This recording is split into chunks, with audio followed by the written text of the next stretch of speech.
sempre a lancha Luzeiro passava para fazer o trabalho aqui para a área indígena. E às vezes eu perguntava, né, por que eles nunca encostam? E um certo dia eu disse assim, eu vou ficar ali na beira para balançar um paninho para ver se eles encostam, né? E uma quarta-feira à noite nós estávamos reunidos na igreja, quando a lancha pela primeira vez encostou aqui na comunidade. E nunca que eu imaginei que a partir do momento que aquela lancha encostou pela primeira vez, ali estaria o futuro, não só nosso espiritualmente, melhor, como da minha filha, né, que hoje está estudando medicina no Paraguai.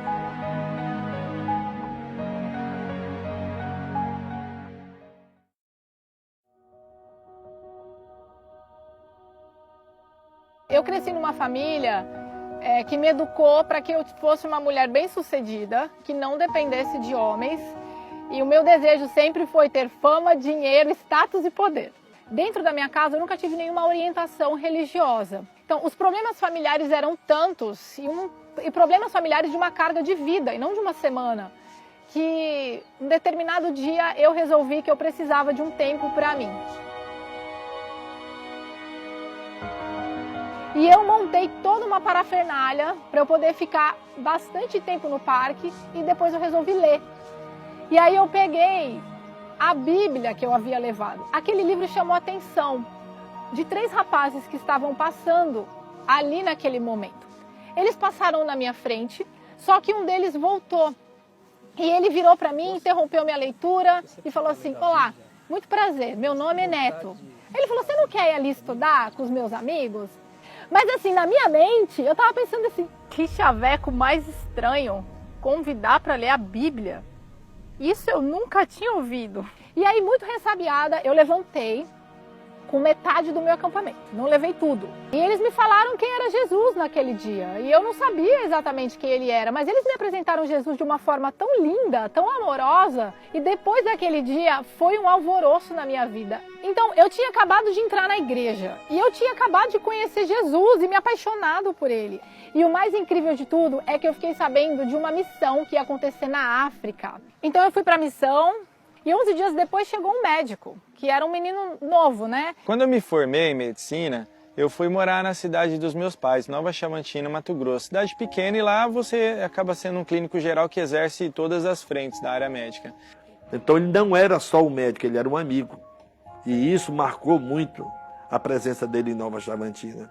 É tanto que em época de política, os 2 candidatos adversários falavam, se eu ganhar eu trago o doutor Vitor Hugo, se eu ganhar eu trago o Vitor Hugo. Estava muito bem na minha carreira, estava me preparando para entrar na residência de radiologia e foi quando apareceu um convite. Deu participar como um médico missionário numa missão em Guiné-Bissau, África. Certa vez meu filho ligou para mim e falou, pai, eu queria surgir uma oportunidade aqui, ligada à igreja, para mim ir para a África.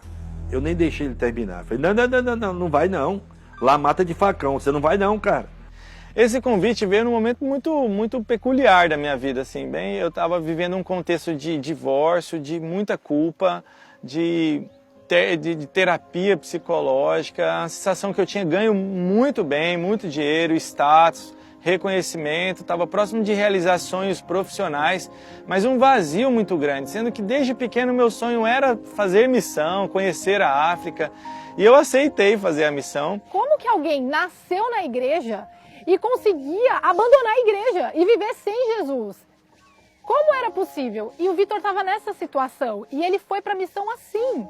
E a gente começou a ficar próximo, mas eu via que ela sempre trazia o tema espiritual, ela sempre falava muito de Jesus de um jeito muito apaixonado, assim, era encantador. E eu pensei assim, eu não quero viver isso só uma vez ao ano, eu quero isso todo dia, porque todas as outras coisas que eu tive vieram até fáceis de certa forma, carregados de muita culpa e pecado. Eu quero isso aqui, não importa se não vai ter conforto, se eu não vou ter mais dinheiro, não importa mais nada. Eu quero viver agora o sonho que eu tinha de infância ao lado de Deus. Quando o Vitor Hugo nos comunicou que oficialmente ele estaria agora sendo um voluntário, ia viver como um voluntário, eu fiquei muito tranquila, mas com relação ao meu marido não foi. Para minha surpresa, aquele filho que eu formei com muito sacrifício, pensando que ele ia se realizar financeiramente, né, até profissionalmente. De repente eu estou vendo meu filho largar tudo e trabalhar de graça. A gozação dos meus amigos foi pesada. E aí, rapaz, cadê o pastor? Aí começou a falar, chamar ele de pastor. Cadê o doido? Cadê aquele menino que não gosta de dinheiro? E isso, quer queira, quer não, machuca a gente. Isso para mim foi eu fiquei muito chateado na época. E aí, um dia antes do nosso casamento, o Vitor se rebatizou. E foi algo extremamente emocionante para nós dois. E começamos a vida de maneira inusitada.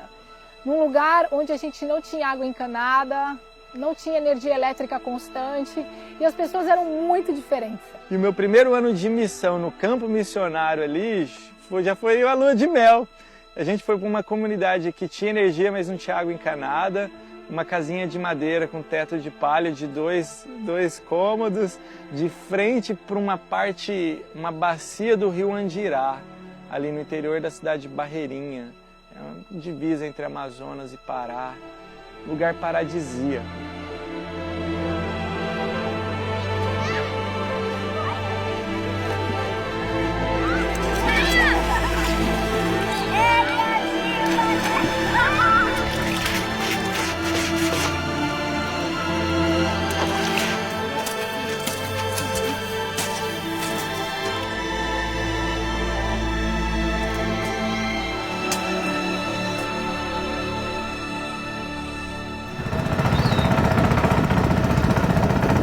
Médico para vir para cá, mas é meio esquisito, porque a nossa comunidade aqui é para ter um médico, que todo mundo fala, Pindobal tem um médico.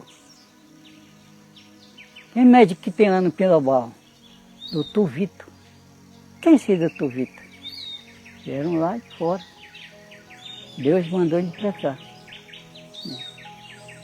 Aí gente, todo dia chegava gente para se consultar. Lá de longe, vindo para cá.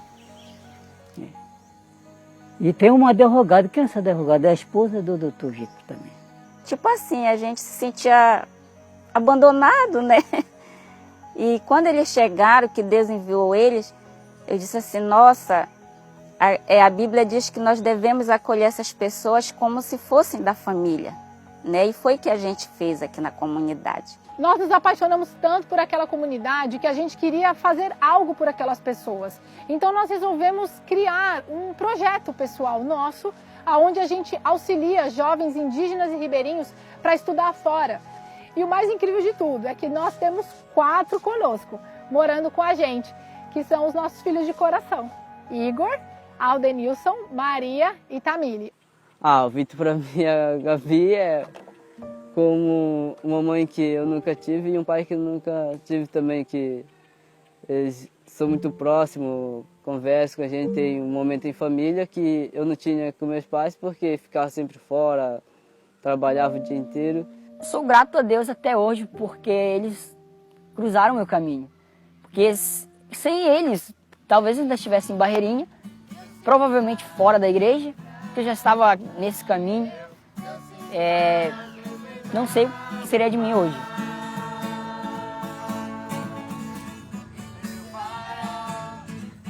Eu acredito assim que eles foram escolhidos por Deus para que eles pudessem fazer esse trabalho e mostrar para a gente que mostrar o amor de Deus através deles. Porque muitas vezes a gente quer se sentir abraçado. E Deus, Ele nos abraça através dessas pessoas. Jesus para mim é o meu sentido, porque eu já tive tudo. Só que esse tudo era muito vazio, esse tudo era nada. E hoje para mim é aquela frase que a Ellen White fala, gastar e se deixar ser gasto pelo Evangelho. Então eu lembro como eu trabalhava, como eu me esfolava, como eu me cansava. E hoje por Cristo eu quero fazer o triplo, eu quero fazer o décuplo, porque Ele merece. Então ele para mim é o merecedor de todas as coisas, o merecedor de todo o meu esforço, a minha inteligência, a minha vida, tudo. Ele é o merecedor de tudo.